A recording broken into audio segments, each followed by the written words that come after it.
guys, try tayo dyan. Ito, kakapala. Kapag tayo ay mamanihi o trip talaga, malaga talaga yung tension natin. Yung sa unang guys, lahat ng driver, daliin natin guys na no, magbibigay kayo ng nakagan.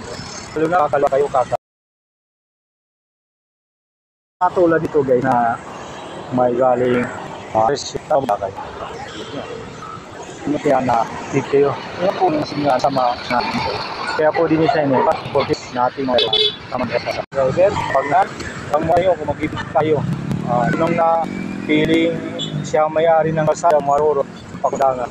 Isip-isip kayo na mayroon kayong nalong episo na sila yung diskarte kapag nilirahin po sa mamaraan. Diba? Kaya mga kandiya, wala, kapag nakita yung mga signages o mga takas traffic boy, huwag po natin i-ignore o gawin natin yung tama kasi may kakulang ano yan, penalties of life violation.